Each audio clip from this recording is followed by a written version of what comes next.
Le Centre Tous à table a débuté il y a plusieurs années dans une idée, dans un concept de sécurité alimentaire. Il y a plusieurs directions d'organismes et des gens de la communauté qui se sont mis ensemble pour partir un organisme à Mirabel qui répondait directement aux besoins. Mirabel est une ville émercée, en fait, à la base, qui est émergente, qui est plus grande que l'île de Montréal. On ne parle pas de densité, on parle de territoire de grandeur. C'était une évidence pour nous, avec le travail qu'on fait déjà avec les autres organismes, qu'on devait répondre à l'ensemble des territoires puis s'adapter à chacun des territoires parce qu'ils sont tous différents. À la base, étant directeur du centre d'hébergement de Mirabel en itinérance, je voyais que les gens qu'on accompagne, qui sont issus de Mirabel principalement, il y avait des besoins, puis notre organisation, on a essayé de répondre à ces besoins-là, mais on n'y arrivait pas. C'est pas notre mission, ça ne nous appartenait pas.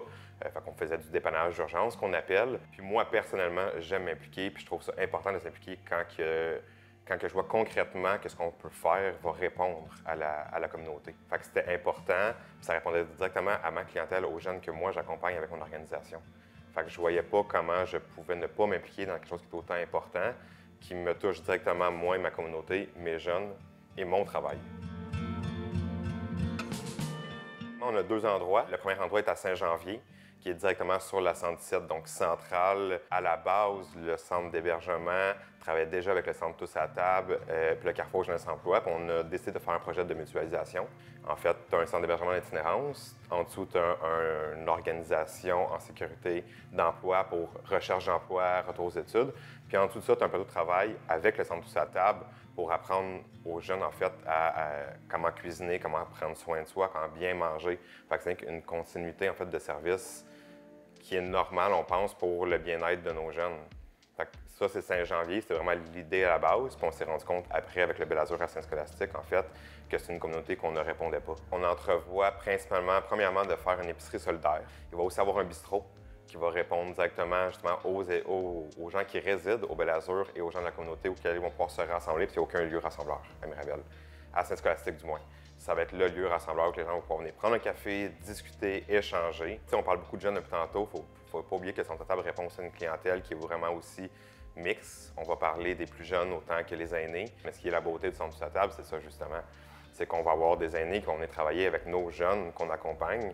Fait que tu vas avoir un échange, puis un échange de connaissances par justement les générations. C'est ce qui rassemble le Centre à table. Je pense que les avantages d'être une entreprise d'économie sociale, en fait, c'est du fait même le pourquoi que les organismes à but non lucratif existent. C'est en fait pour réparer la communauté, c'est de prendre ce qu'on nous donne pour le réinvestir dans la communauté à moindre coût en répondant directement aux besoins. On a inévitablement plusieurs défis en tant qu'organisation, surtout en sécurité alimentaire. Puis je connais pas les autres régions, mais à Mirabel, du moins, je peux en parler, dû à la grosseur du territoire, dû au fait que tout le monde, toutes les communautés ont différents besoins. Un des défis, c'est d'essayer de répondre à l'ensemble des communautés, je pense. L'autre défi, c'est avec la nouvelle bâtisse, c'est de bien s'implémenter dans la communauté. On veut créer quelque chose qui n'existait pas ici. Donc la communauté est importante parce qu'il faut qu'ils répondent présent. C'est pour eux qu'on le fait, puis si on est capable d'aller les chercher ou de répondre directement à leurs besoins, bien, ça va nous nuire, puis notre mission ne sera pas complète. L'ensemble des administrateurs, en fait, s'impliquent dans l'organisation hors mandat administration, bien entendu.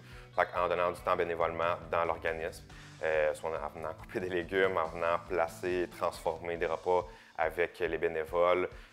Principalement aussi, on fait beaucoup de transport. On va aller chercher les denrées, on va prendre place à des points de vente. Il y en a qui sont peut-être plus côté administratif qui vont aider justement à aller chercher les subventions.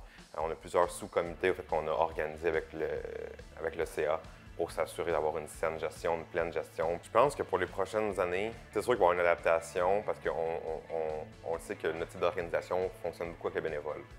À chaque année, on voit qu'il y a un changement du désir et du besoin du bénévole. Puis comme c'est comme une base de notre fondation, c'est des choses envers lesquelles on va devoir faire face. Mis à part ça, je ne saurais répondre parce que ça va dépendre de comment notre belle ville évolue. Ce qui me motive, c'est que on voit concrètement que les denrées qu'on récupère ne tombent pas, qu'on récupère des palettes et des palettes, là, ne tombent pas dans un container, que c'est la nourriture que les gens ont besoin, puis quand les gens viennent nous voir, C'est des gens qui ont le goût de discuter, c'est des gens qui ont le goût de participer, qui ont, mis à part qui ont besoin de ces denrées-là qu'on va leur fournir, puis les repas qu'on va leur fournir. C'est des moments de socialisation. Puis c'est beau de voir que ça prend pas grand-chose, en fait, pour rendre des gens pas juste heureux, mais bien dans leur vie.